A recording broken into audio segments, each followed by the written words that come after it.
नमस्कार मित्रों, science quick revision series में आप सभी का स्वागत है। संसाधन के अभाव में स्क्रीन रिकॉर्डर के माध्यम से आप लोग का रिवीजन करवा रहा हूं, क्योंकि आप सभी को पता है कि क्लासेस बंद है और बोर्ड जो है वो क्लास में ही है। घर पे अवेलेबल ना होने की वजह से स्क्रीन रिकॉर्डर के माध्यम से आप सभी का जो भी ज्ञान है वो रिवीजन करवाने का प्रयास कर रहा हूँ, है ना। कल जो वीडियो अपलोड हुई थी उसमें आप लोग का रिस्पॉन्स अच्छा आया हुआ है ना। तो उसी को देखते हुए इस सीरीज़ को आगे बढ़ाते हैं। और आगे बढ़ाने के क्रम में जैसा कि कल हमने जीव विज्ञान समझा था और जंतु दोनों ही देखा था, इसके अंतर्गत हमने ये भी देखा था कि जीवधारियों का वर्गीकरण कैसे हुआ, शुरुआती चरण में कैसे हुआ, फिर आगे आगे जैसे जैसे साइंस विकसित हुआ उसमें क्या क्या समस्याएं आई, और अंततः जो वर्गीकरण है, आधुनिक वर्गीकरण, वो कैसे हुआ, है ना। इन सबको हमने देखा था। 5 जगत प्रणाली भी देखा था जिसमें वर्गीकरण किया गया है। तो कल हमने जीव समझा था। आज समझते हैं कि जीवों का निर्माण कैसे होता है। जैसे एक घर की बात करें तो घर की सबसे सूक्ष्मतम इकाई क्या है? ईंट है। यानी कि बहुत सारे ईंटों को मिलने से, है ना, बहुत सारे ईंटों को मिलाकर हम एक घर का निर्माण करते हैं। वैसे ही बहुत सारी कोशिकाओं के मिलने से, है ना, बहुत सारी कोशिकाओं के मिलने से क्या होता है? एक जीव या जंतु का निर्माण होता है। तो आज हम समझेंगे कोशिका क्या है, क्या क्या इसका फंक्शन है ना, वो सारी चीज़ें।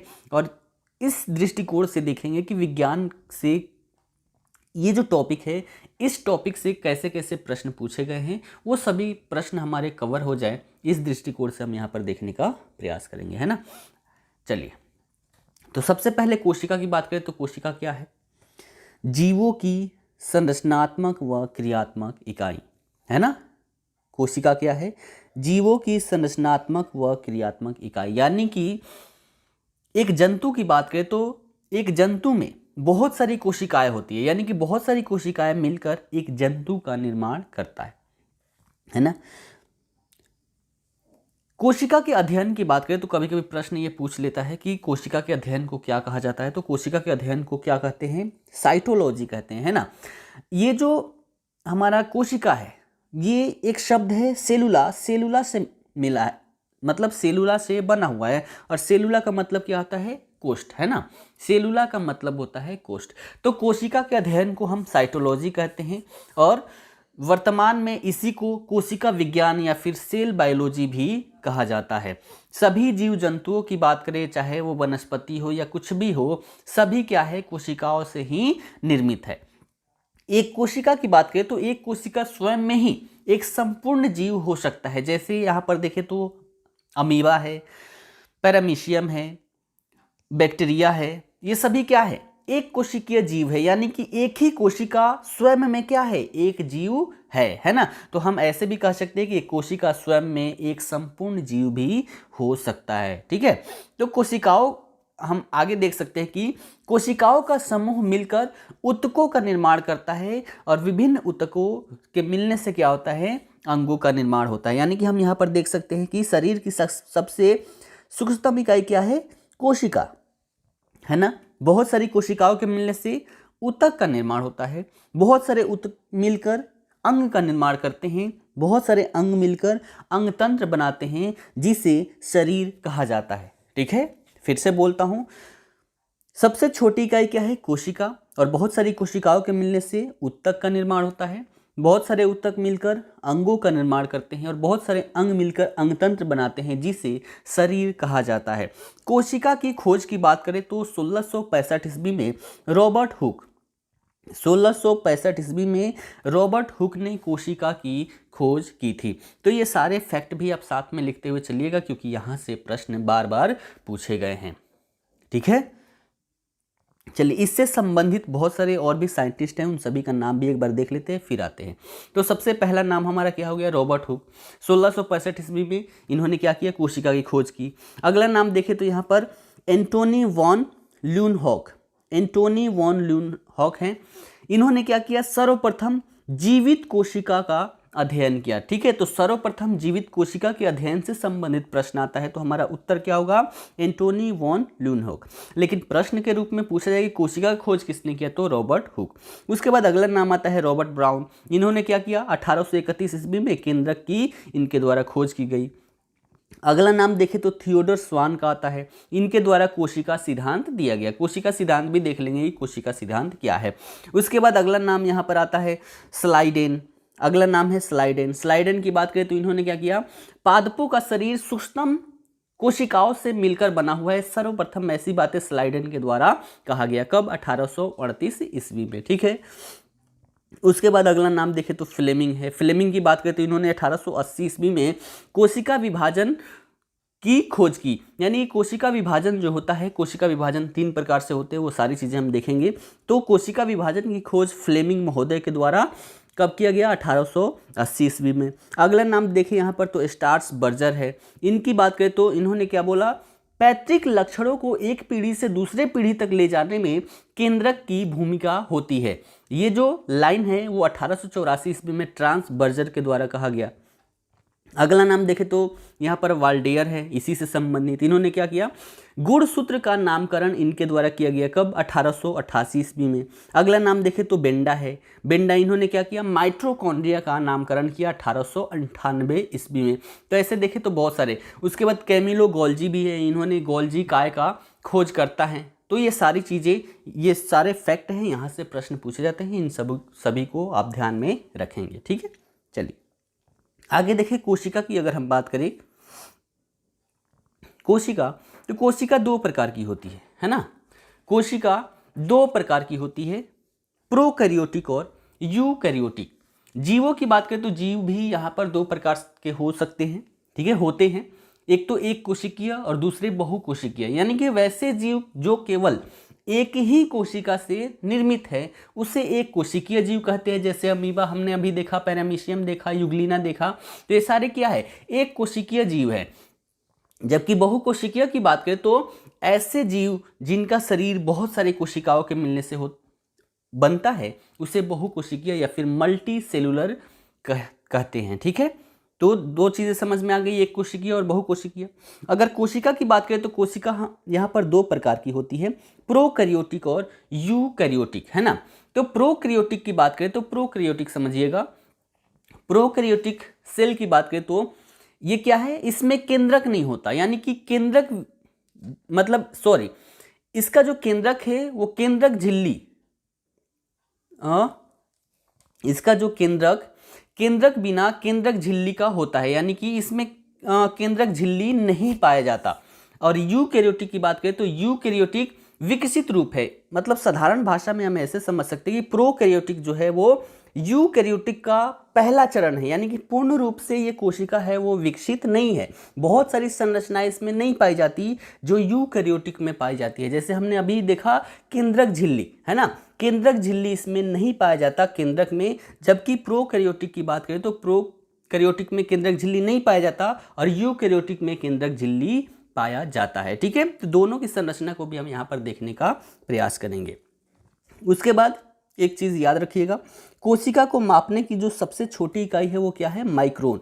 माइक्रोन में कोशिका को नापा जाता है। मनुष्य के शरीर में सबसे बड़ी कोशिका की बात करें तो तंत्रिका कोशिका है, जो मनुष्य के शरीर की सबसे बड़ी कोशिका है। अब आइए कोशिका को थोड़ा सा हम समझते हैं।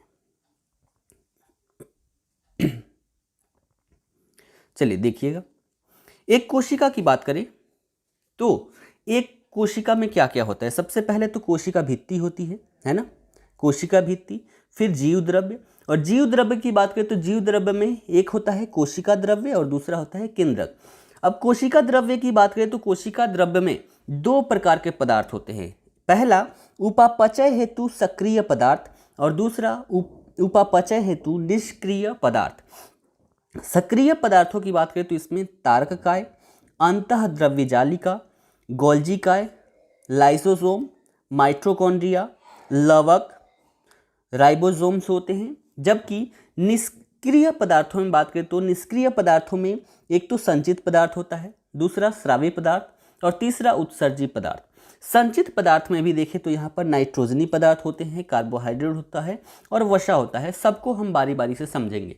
केंद्रक की बात करें तो केंद्रक के अंतर्गत केंद्रक कला, केंद्रक द्रव्य, केंद्रिका और क्रोमैटिक धागे होते हैं। ठीक है, तो ये सारी चीजें क्या होती है, कोशिका के अंतर्गत देखने को मिलती है। इसके अलावा और भी देखें तो रिक्तिकाएं होती है। रिक्तिकाओं में तरल रस होता है और टोनोप्लास्ट होता है, तो उसे भी हम थोड़ा सा समझेंगे। एक बार पिक्चर के माध्यम से देखते हैं।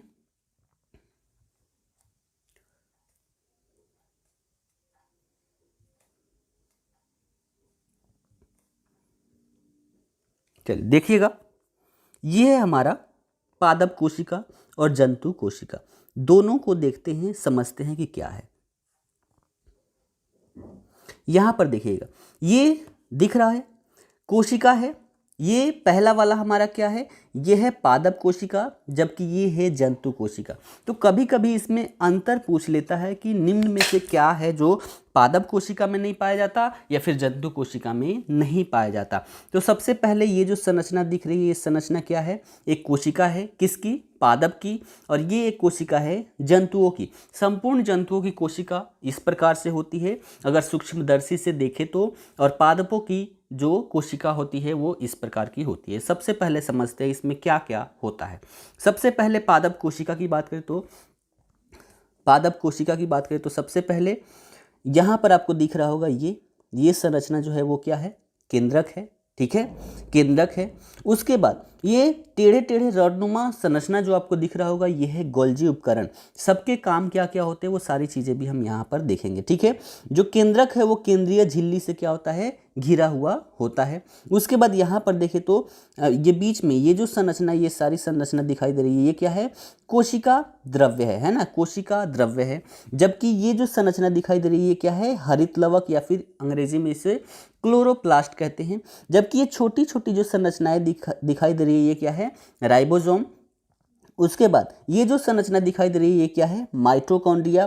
फिर ये बाहरी ये जो संरचना दिखाई दे रही है, ये क्या है, कोशिका भित्ति। ठीक है, उसके बाद इसके बाहरी वाली भाग को बाह्य कोशिका कहते हैं, अंदर वाले भाग को प्लाज्मा झिल्ली कहते हैं। उसके बाद ये छोटी छोटी संरचना है, राइबोसोम, लाइसोसोम होती है। उसके बाद एक संरचना होती है अंतःद्रव्यी जालिका, जो दो प्रकार की होती है। पहला खुरदरी अंतःद्रव्यी जालिका, और दूसरी चिकनी अंतःद्रव्यी जालिका। सबको हम यहाँ पर समझने का प्रयास करते हैं। जंतु कोशिका में भी देखें तो वो सारी चीज़ें होती है, बस यहाँ पर क्या होता है, जो कोशिका भित्ति यहाँ पाई जाती है पादपों में, यहाँ पर जंतुओं में कोशिका भित्ति नहीं पाई जाती। जबकि यहाँ पर तारक केंद्र पाया जाता है, कहाँ, जंतु कोशिका में, जो पादप कोशिकाओं में नहीं पाया जाता। बाकी सारी चीज़ें लगभग वैसी ही होती है। ठीक है, तो पिक्चर क्लियर है। चलिए हम टॉपिक पर आते हैं और बारी बारी से सबको समझने का प्रयास करेंगे। ठीक है, चलिए जो भी सामने आता है वो सारी चीजें आप लिखते हुए चलेंगे।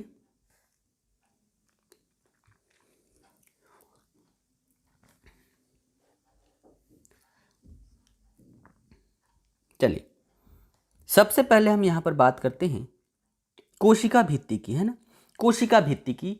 तो इसकी अगर बात करें तो पादप कोशिका चारों ओर से एक दीवार से घिरी होती है, जिसे हम कोशिका भित्ति कहते हैं। और इसका निर्माण अगर देखें तो कोशिका द्रव्य, जिसे अंग्रेजी में साइटोप्लाज्म कहते हैं, साइटोप्लाज्म से, उसके पदार्थों के श्रवण से इसका निर्माण होता है। दो कोशिकाओं की कोशिका भित्ति के बीच में पेंटीन और कार्बोहाइड्रेट का बना एक अस्तर होता है, जिसे मध्य पटलिका कहते हैं। इस मध्य पटलिका के दोनों ओर सेलुलोज की एकाएक परत जम जाती है, जिससे कोशिका द्रव्य मतलब उसी से क्या होता है, स्रावित करता है, जिसे प्राथमिक भित्ति कहा जाता है। ठीक है, तो कोशिका भित्ति जो है, कोशिका भित्ति कहाँ, केवल पादपों में पाई जाती है। और इसी के माध्यम से ये क्या होता है, जो इसकी कोशिकाएं हैं, कोशिकाओं को सुरक्षा ये प्रदान करता है, क्योंकि इसका जो बाहरी परत होता है वो क्या होता है, थोड़ा हार्ड होता है। कोशिका भित्ति की बात करें तो ये जंतु कोशिकाएं हैं, जंतु कोशिकाओं में नहीं पाई जाती है। ठीक है, उसके बाद जीव द्रव्य की बात करें, जीव द्रव्य की, तो जीव द्रव्य अगर इसकी बात करें तो कोशिका के अंदर जो भी जितने भी संपूर्ण जीवित पदार्थ है उसी को हम क्या बोलते हैं, जीव द्रव्य कहते हैं। ठीक है, जैसा कि हमने पिक्चर में देखा था कि कोशिका के अंदर जितने भी जीवित पदार्थ है उसी को जीव द्रव्य कहते हैं। ठीक है, एक वैज्ञानिक है जूलियस हक्सले के अनुसार जीव द्रव्य जीवन का भौतिक आधार है, उन्होंने ऐसा कहा है। ठीक है, तो जिसमें ये पाया जाता है उसी को मतलब उसे हम क्या कहते हैं, सजीव कहते हैं। जीव द्रव्य की बात करें तो यह एक गाढ़ा तरल पदार्थ है जो स्थान विशेष पर नामों द्वारा जाना जाता है। जीव द्रव्य कला अंग्रेजी में क्या बोलते हैं, इसमें प्लाज्मा मेम्ब्रेन तथा केंद्रक के जो मध्यवर्ती स्थान है उसमें पाए जाने वाली जीव द्रव्य को कोशिका द्रव्य, और केंद्रक झिल्ली के भीतर पाए जाने वाले जो भी जीव द्रव्य है उसे केंद्रक द्रव्य कहा जाता है। ठीक है, तो कोशिका द्रव्य किसे कहेंगे, द्रव्य कला यानी कि प्लाज्मा मेम्ब्रेन और केंद्रक के मध्यवर्ती स्थान में जो पाया जाता है उसे कोशिका द्रव्य कहते हैं, जबकि केंद्रक झिल्ली के अंदर जो पाया जाता है जीव द्रव्य उसे केंद्रक द्रव्य कहा जाता है। कोशिका का यह भाग कोशिका की समस्त जैविक प्रक्रियाओं का केंद्र होता है, इसीलिए इसे क्या कहा जाता है, सजीव कहा जाता है। ठीक है, क्लियर है इतनी बातें। चलिए उसके बाद आगे हम देखें, इसके बाद हम आगे देखें तो सबसे पहले हम यहाँ पर उपापचय हेतु जो सक्रिय पदार्थ है इसके कार्य क्या क्या है उसको हम समझने का प्रयास करते हैं। तो सबसे पहले देखते हैं तारक काय।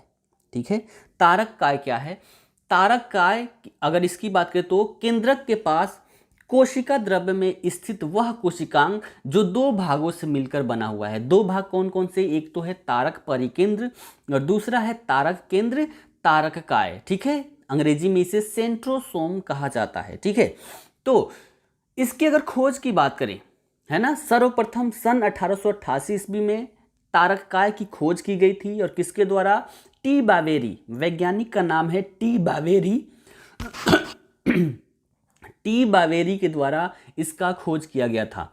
ठीक है, तारक काय की बात करें तो प्रायः जंतु कोशिकाओं में यह पाया जाता है और वनस्पतियों में अगर बात करें तो केवल कुछ में ही, जैसे हमारा कवक हो गया, शैवाल हो गया, इन्हीं में पाया जाता है, बाकी अन्य में नहीं पाया जाता। ठीक है, तारक काय की अगर मुख्य कार्य की बात करें तो मुख्य कार्य में क्या है, जैसे कोशिका विभाजन होता है तो कोशिका विभाजन में ये क्या करता है, सहायता प्रदान करता है और साथ ही जंतु कोशिकाओं में विभाजन के समय स्पाइंडल का निर्माण करने में ये सहायता प्रदान करता है। तो इतना काम है क्या, तारक काय की। दूसरा देखिए अंतःद्रव्यी जालिका।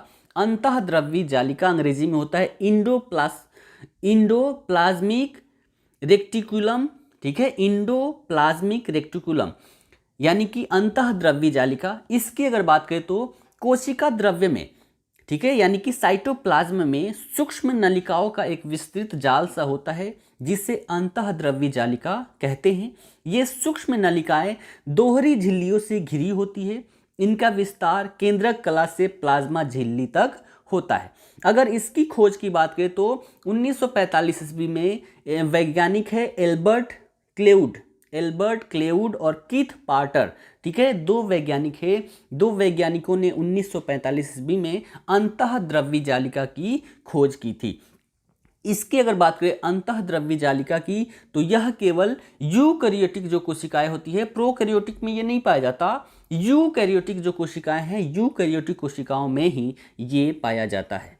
ठीक है, यहां पर भी देखें तो अभी हमने बात किया था दो प्रकार की होती है, खुरदरी अंतःद्रव्यी जालिका और दूसरी चिकनी अंतःद्रव्यी जालिका। तो खुरदरी अंतःद्रव्यी जालिका की अगर बात करें तो जिन अंतःद्रव्यी जालिका की बाहरी सतह पर राइबोसोम्स पाए जाते हैं, ठीक है, राइबोसोम्स पाए जाते हैं, इसी की वजह से ये खुरदरा जो सतह है वो खुरदरा महसूस होता है। अगर सूक्ष्मदर्शी से देखें तो खुरदरा दिखाई देता है, इसीलिए इसे खुरदरा अंतःद्रव्यी जालिका कहते हैं।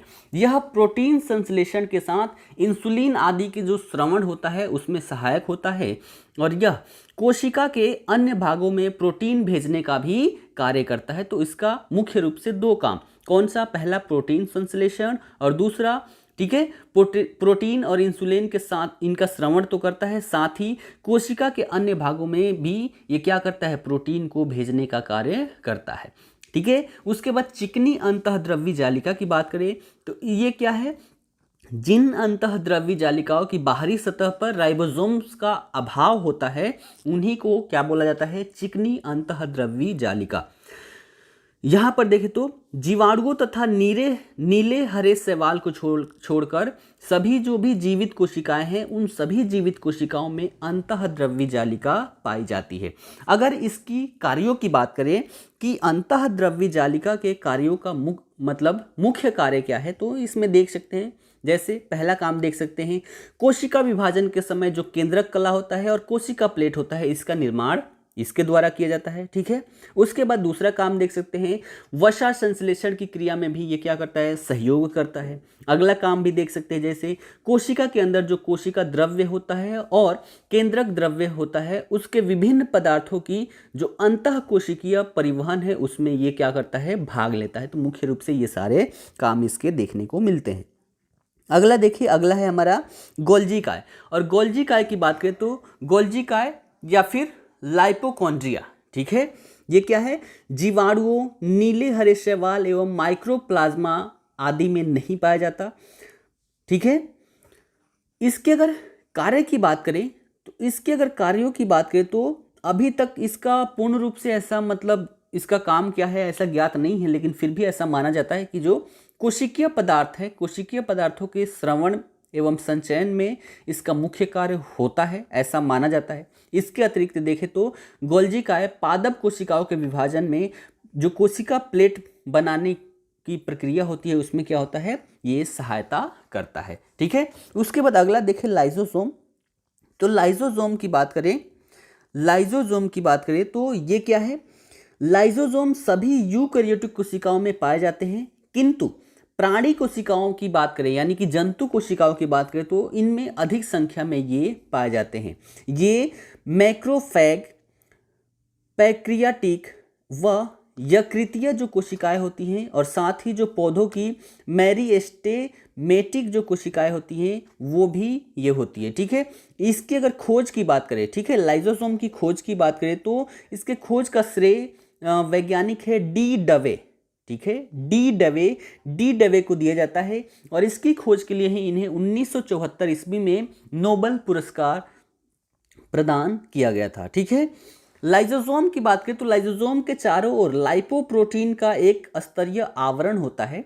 लाइजोसोम के द्रव्य में लगभग 30 से 35 जल अपघटनीय या फिर इसी को हम बोल लेते हैं हाइड्रोलाइटिक एंजाइम होते हैं जो वसा, कार्बोहाइड्रेट व प्रोटीन के अध्ययन व पाचन में भाग लेते हैं। ठीक है, इसकी बात करें तो ये अम्लीय माध्यम में सक्रिय होते हैं। तो ये था हमारा लाइजोसोम। ठीक है, उसके बाद अगला बात करें माइटोकॉन्ड्रिया। तो बार बार प्रश्न यहीं से पूछा गया है, माइटोकॉन्ड्रिया से ही अगर आप प्रश्नों को उठाकर देखते हैं तो माइटोकॉन्ड्रिया की बात करें या फिर इसी को हम कॉन्ड्रियोसोम भी कह लेते हैं। ठीक है, तो माइटोकॉन्ड्रिया की बात करें तो यूकैरियोटिक कोशिकाओं के कोशिका द्रव्य में अनेक सूक्ष्म गोलाकार सूत्री संरचनाएं पाई जाती है और इन्हीं संरचनाओं को माइटोकॉन्ड्रिया कहा जाता है। माइटोकॉन्ड्रिया जीवाणु और नीले हरे शैवाल में नहीं पाए जाते, जंतुओं व पौधों के सभी जीवित कोशिकाओं में ये पाए जाते हैं। अगर इसकी बात करें तो एक वैज्ञानिक है कोलिकर, है ना, कोलिकर। तो 1850 ईस्वी में माइटोकॉन्ड्रिया का सर्वप्रथम उल्लेख कोलिकर महोदय के द्वारा किया गया और इन्होंने कीटों के जो रेखित पेशियां होती हैं वहां पर सर्वप्रथम माइटोकॉन्ड्रिया को देखा था। इससे संबंधित एक और वैज्ञानिक है रिचर्ड अल्टमैन। ठीक है, तो इन्होंने 1890 ईस्वी में माइटोकॉन्ड्रिया की खोज की थी और उस समय इसका नाम इनके द्वारा बायोप्लास्ट दिया गया था। ठीक है, तो माइटोकॉन्ड्रिया की खोज रिचर्ड अल्टमैन के द्वारा किया गया था 1890 ईस्वी में और इनके द्वारा सर्वप्रथम इसका नाम क्या दिया गया था, बायोप्लास्ट। ठीक है, फिर आगे देखें तो 1897 ईस्वी में एक वैज्ञानिक है बेंडा। ठीक है, तो बेंडा ने क्या किया, कोशिका द्रव्य के इस अनेक सूक्ष्म, ठीक है, ये जो सूक्ष्म संरचनाएं हैं इसी का नाम दिया गया माइटोकॉन्ड्रिया। तो बेंडा के द्वारा जो बायोप्लास्ट रिचर्ड अल्टमैन के द्वारा नाम दिया गया था उसी को बेंडा के द्वारा माइटोकॉन्ड्रिया नाम दिया गया। ठीक है, चलिए आगे देखें तो प्रत्येक माइटोकॉन्ड्रिया के चारों तरफ जीव द्रव्य कला या प्लाज्मा झिल्ली के समान प्रोटीन व वसा की दोहरी झिल्ली की दीवार होती है। बाहरी दीवार चिकनी और लचीली होती है और फूल कर कई गुना मोटी होकर बढ़ जाती है। ठीक है, इसे क्या बोलते हैं, ये जो बाहरी दीवार है इसी को हम क्रिस्टी बोल लेते हैं। इतना जानने की आवश्यकता नहीं है, यहाँ से प्रश्न नहीं पूछे गए हैं। माइटोकॉन्ड्रिया से प्रश्न ये पूछे गए हैं कि माइटोकॉन्ड्रिया को क्या बोला जाता है। आप लोगों ने प्रश्न देखा होगा, कोशिका का ऊर्जा घर, पावर हाउस ऑफ सेल कहा जाता है। क्यों, इसको हम समझने का प्रयास करते हैं।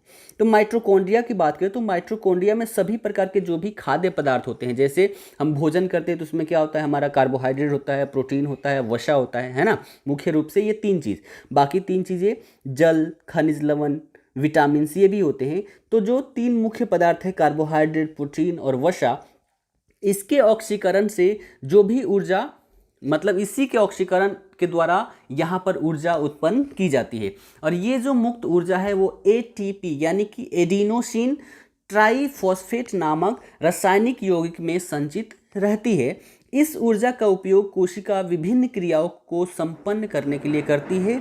इसलिए माइटोकॉन्ड्रिया को कोशिका का ऊर्जा घर या फिर पावर हाउस ऑफ सेल कहा जाता है। इस शब्द की अगर सर्वप्रथम प्रयोग की बात करें तो 1957 ईस्वी में फिलिप सिवेविट्ज के द्वारा इस शब्द का प्रयोग किया गया था। ठीक है, तो ये था हमारा माइटोकॉन्ड्रिया। माइटोकॉन्ड्रिया को ऊर्जा घर क्यों बोलते हैं, क्योंकि यहाँ पर कार्बोहाइड्रेट, प्रोटीन और वसा सबका ऑक्सीकरण किया जाता है, परिणामतः यहाँ पर ऊर्जा उत्पन्न होती है। इसीलिए माइटोकॉन्ड्रिया का कोशिका का ऊर्जा घर कहा जाता है। उसके बाद अगला शब्द है हमारा लवक। लवक या फिर इसी को अंग्रेजी में बोलते हैं प्लास्टिड्स। ठीक है, तो इसकी अगर बात करें तो पादप कोशिकाओं के कोशिका द्रव्य में कुछ विशेष जीवित संरचनाएं पाई जाती है जिन्हें लवक या फिर प्लास्टिड्स कहते हैं। लवकों का आकार गोलाकार, अंडाकार या फिर चपटा कैसे भी हो सकता है। जीवाणु, नीले, हरे शैवाल तथा कवक आदि में लवक नहीं पाए जाते। इसकी अगर बात करें खोज की तो 1865 ईस्वी में वैज्ञानिक हैं हैकेल, है ना, हैकेल के द्वारा सर्वप्रथम लवक की खोज की गई थी। और सर्वप्रथम इस शब्द यानी कि लवक जो शब्द है या फिर प्लास्टिड है, इसका प्रयोग AFWA सिम्पर के द्वारा किया गया था। तो याद बस खोज रखना है, हैकेल महोदय है, उनके द्वारा खोज किया गया था। ठीक है, जैसे यहाँ पर देखिए जो लवक है, लवक की वजह से जो भी हमारा, जैसे टमाटर है, टमाटर का जो कलर है लाल होता है ना, कच्चे फल हरे होते हैं, पकने के बाद पीले या लाल हो जाते हैं। ये सभी चीज़ किस पर आधारित है, लवकों पर ही आधारित है। लवकों की बात करें तो ये रंगहीन भी होते हैं और रंगीन भी होते हैं और प्रायः एक दूसरे में परिवर्तित होते रहते हैं, यानी कि जो रंगहीन है वो रंगीन हो जाते हैं और रंगीन जो रंगहीन हो जाते हैं। जैसे टमाटर के अंडाशय में बात करें तो ल्यूकोप्लास्ट नामक क्या होता है, लवक पाया जाता है। कच्चे फलों में बात करें तो हरित लवक पाया जाता है जिसे क्लोरोप्लास्ट कहते हैं। जो पके फल होते हैं, पके फल में जो लाल रंग होते हैं वो क्रोमोप्लास्ट की वजह से होते हैं। तो आगे की क्लासेस में जब हम पादपों के बारे में पढ़ेंगे तो वहाँ पर ये सारी बातें वहाँ पर डिस्कस करेंगे। ठीक है, उसके बाद अगला हमारा है राइबोसोम्स। राइबोसोम्स की बात करें तो एक्लॉयड, एक वैज्ञानिक है एक्लॉयड, इन्होंने 1943 ईस्वी में जीव द्रव्य में क्षारकीय व न्यूक्लिक अम्ल की अधिक मात्रा से युक्त कणों को देखा था और उसी को इनके द्वारा माइक्रोसोम कहा गया। ठीक है, उसी को क्या कहा गया, माइक्रोसोम कहा गया। फिर एक वैज्ञानिक का नाम आता है रॉबिन्सन, है ना, रॉबिन्सन, और एक और वैज्ञानिक है ब्राउन।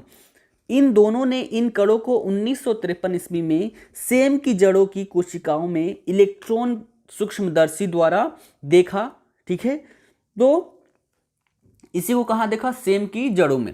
फिर एक वैज्ञानिक का नाम आता है पालाडे। पालाडे की बात करें तो 1955 ईस्वी में इन्हें अलग किया व इन कणों में आरएनए को अत्यधिक मात्रा में देखा कि यहाँ पर आरएनए बहुत ही अत्यधिक मात्रा में है।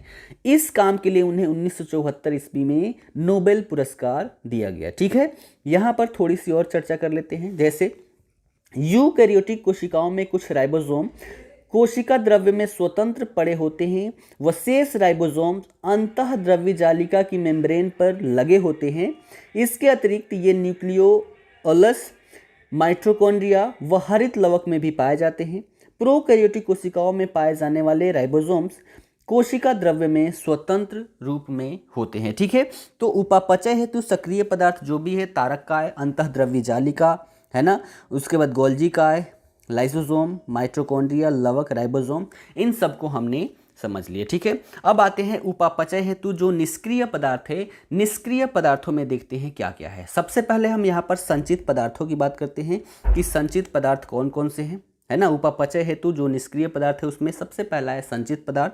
और संचित पदार्थ में देखें तो यहाँ पर नाइट्रोजनी पदार्थ है, कार्बोहाइड्रेट है, वसा है।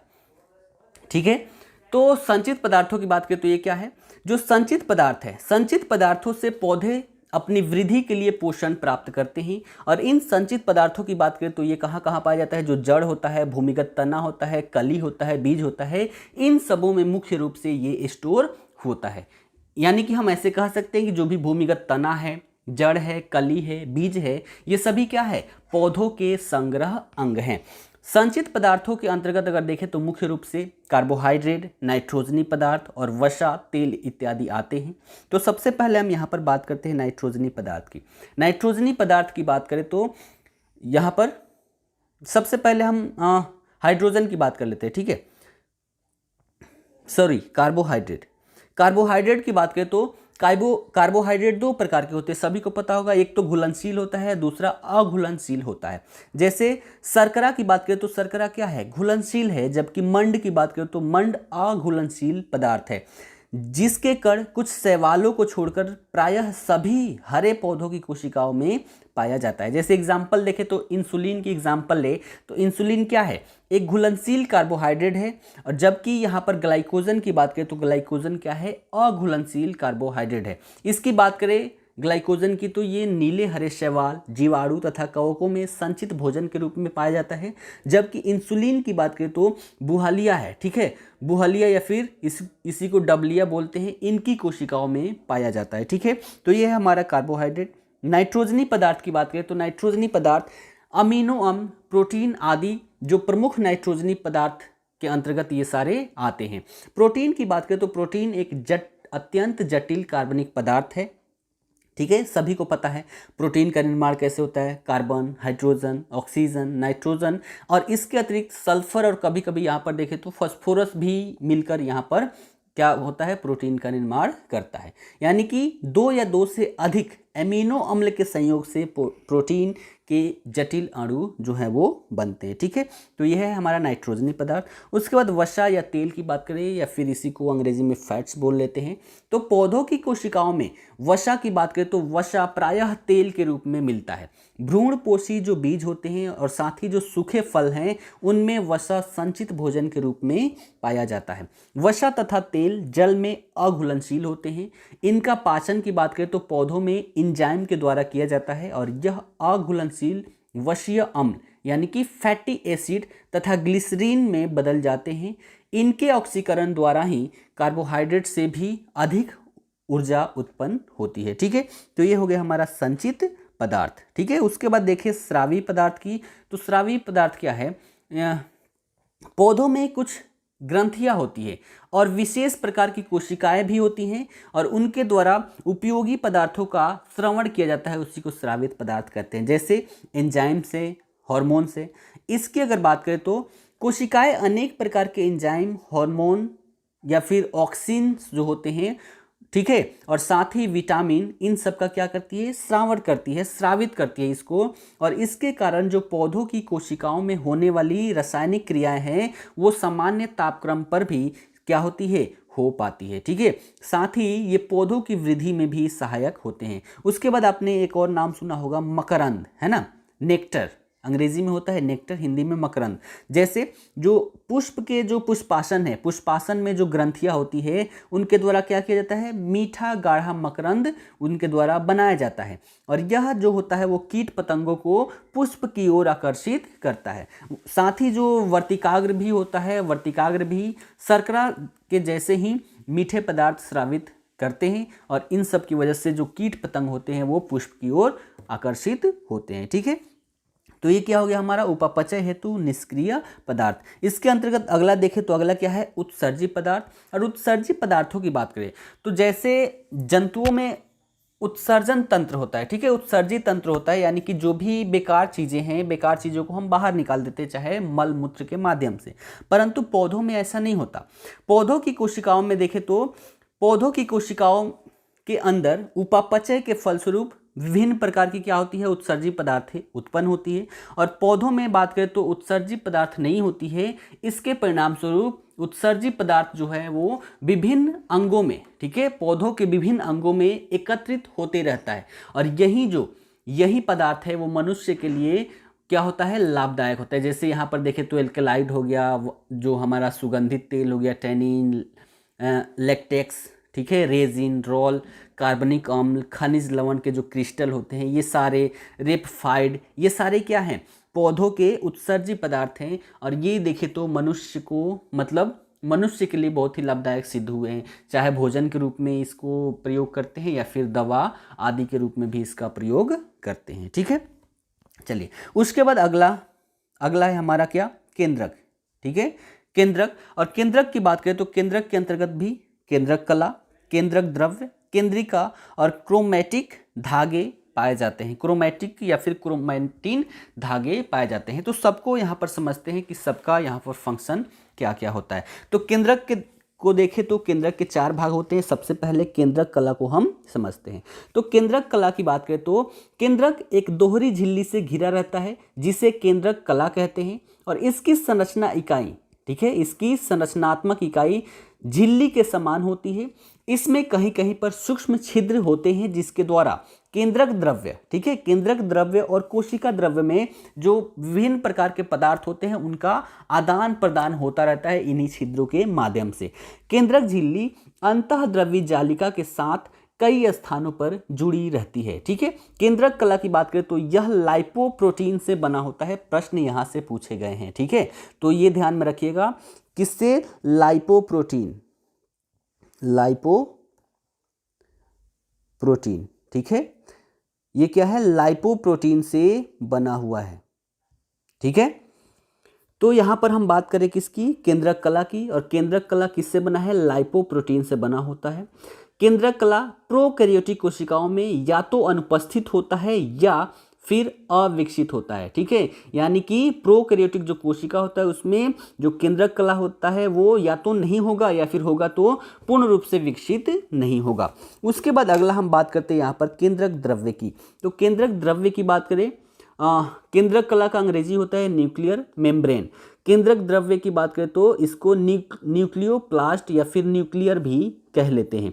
तो इसकी अगर बात करें तो केंद्रक द्रव्य या केंद्रक रस न्यूक्लियोप्रोटीन का बना होता है। पारदर्शी कोलाइड तरल पदार्थ होता है जो केंद्रक झिल्ली के अंदर भरा होता है। केंद्रक द्रव्य को कैरियोलिम्फ भी कहा जाता है। तो कैरियोलिम्फ भी अगर शब्द में आता है प्रश्न के रूप में तो वहां पर भटकना नहीं है।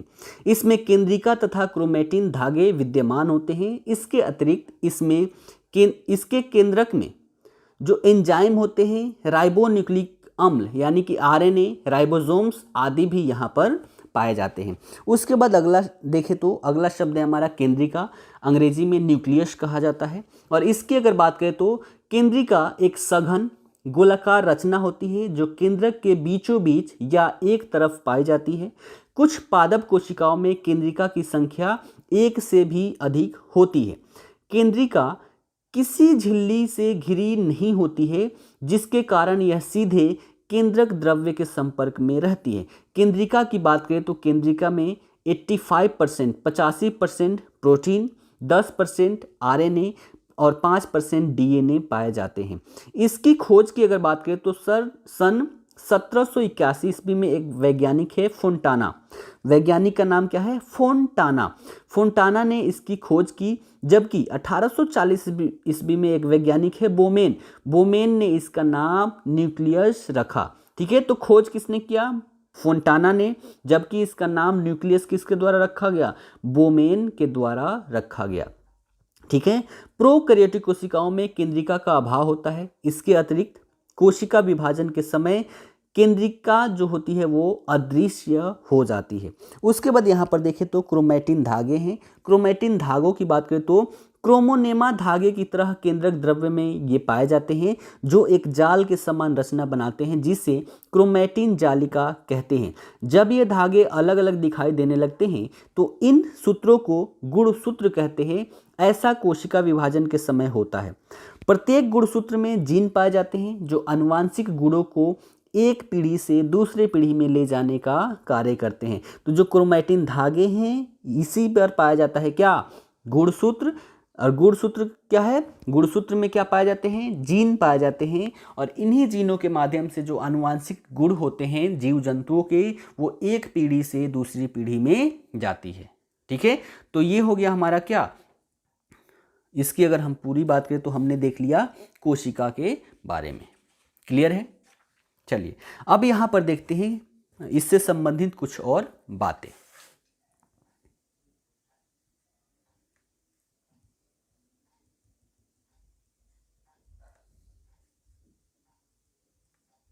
चलिए यहां पर देखते हैं कोशिका चक्र, है ना। कोशिका चक्र किसे कहते हैं? तो एक कोशिका के बनने से लेकर उसके विभाजन से संतति कोशिकाओं के जन्म तक की जो जितनी भी प्रक्रिया होती है उसे हम क्या बोलते हैं? कोशिका चक्र कहते हैं। कोशिका चक्र में देखें तो कोशिका चक्र में 4 स्टेज होते हैं। पहला स्टेज क्या है? सब स्टेज, या फिर इसी को पोस्ट माइटोटिक फेज कहते हैं। ठीक है, तो 4 चरण में कोशिका चक्र होता है। और कोशिका चक्र अभी हमने देखा क्या है, एक कोशिका के बनने से लेकर उसके विभाजन से संतति कोशिकाओं के जन्म तक की जितनी भी प्रक्रियाएं हैं उन सभी प्रक्रियाओं को कोशिका चक्र कहते हैं। और कोशिका चक्र जो होता है वो 4 चरणों में होता है। पहले चरण को हम बोलते हैं सब स्टेज, या फिर इसी को बोलते हैं पोस्ट माइटोटिक फेज। उसके बाद जो दूसरा चरण आता है, दूसरे चरण को हम क्या बोलते हैं? DNA synthesis period. उसके बाद तीसरा चरण आता है प्री माइटोटिक फेज, और अंतिम चरण है माइटोटिक फेज। ठीक है, तो ये 4 चरणों में क्या होता है? कोशिका चक्र हमारा चलता है, और फिर इससे पुनः एक नया कोशिका उत्पन्न हो जाता है। ठीक है, अब प्रश्न जो आते हैं, प्रश्न आते हैं कोशिका विभाजन से, सेल डिवीजन से। सेल डिवीजन को समझते हैं। यहां पर सेल डिवीजन क्या है? ठीक है,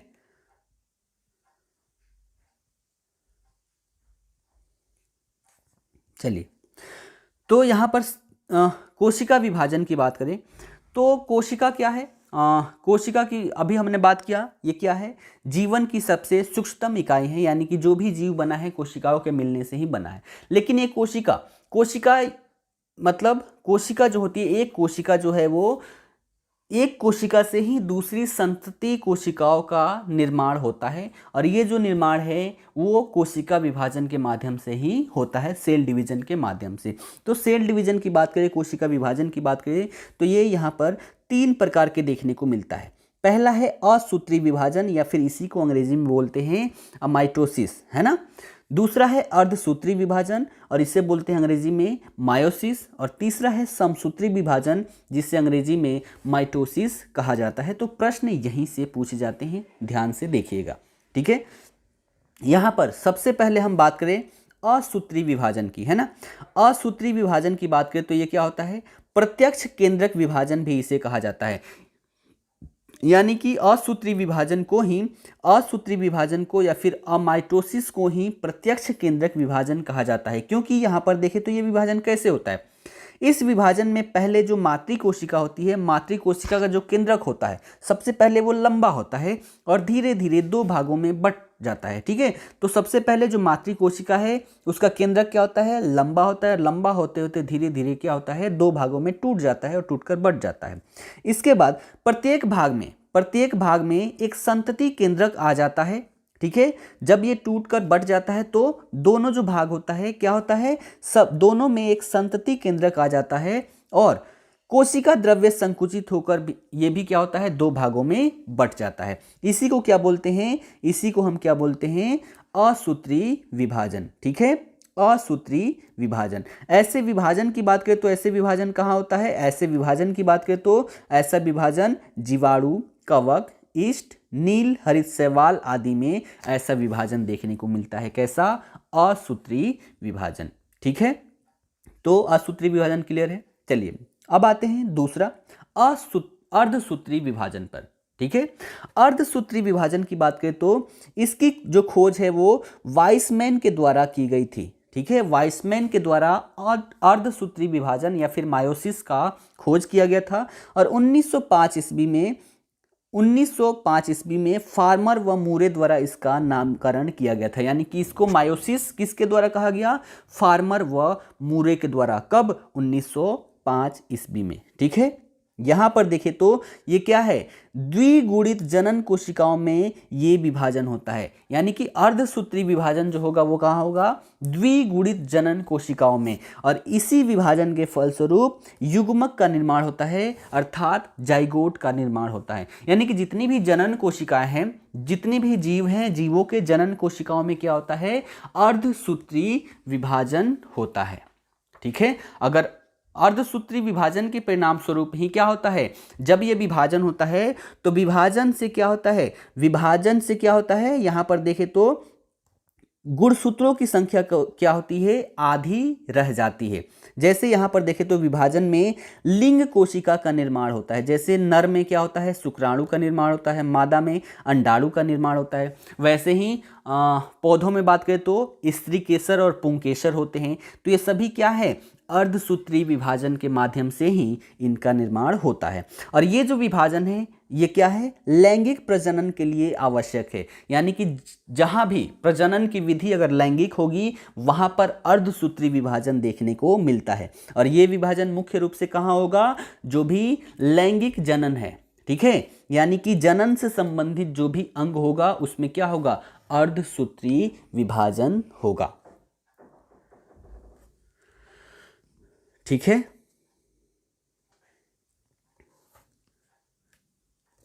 तो इससे संबंधित दो बातें, खोज किसके द्वारा, वेइसमैन के द्वारा अर्धसूत्री कोशिका विभाजन की खोज की गई थी। और 1905 में इसका नामकरण जो है वो फार्मर व मोरे के द्वारा मायोसिस नाम दिया गया। अर्धसूत्री कोशिका विभाजन केवल द्विगुणित जो जनन कोशिकाएं होती है उसी में होता है, और इससे क्या होता है, युग्मक बनता है। अर्धसूत्री विभाजन की बात करें तो इस कोशिका विभाजन में लिंग कोशिकाओं का निर्माण होता है, जो कि मादा में अंडाणु और नर में शुक्राणु बनाती है। अर्धसूत्री विभाजन लैंगिक प्रजनन के लिए आवश्यक है। जानवरों में बात करें तो अर्धसूत्री विभाजन जननांगों में होता है, जैसे वृषण और अंडाशय में। ठीक है, यहाँ पर अंडाणु और शुक्राणु उत्पन्न होते हैं। जबकि पौधों में बात करें तो फूलों में, है ना, फूलों में जैसे हमारा क्या स्त्री केसर और पुंकेसर होता है वो हमारा देखने को मिलता है। ठीक है, तो ये क्या हो गया हमारा अर्धसूत्री विभाजन। अब आते हैं समसूत्री विभाजन पर। और समसूत्री विभाजन की बात करें तो इसकी खोज किसके द्वारा, वाल्टर फ्रलेमिंग के द्वारा 1882 ईस्वी में इसकी खोज की गई थी, समसूत्री विभाजन की।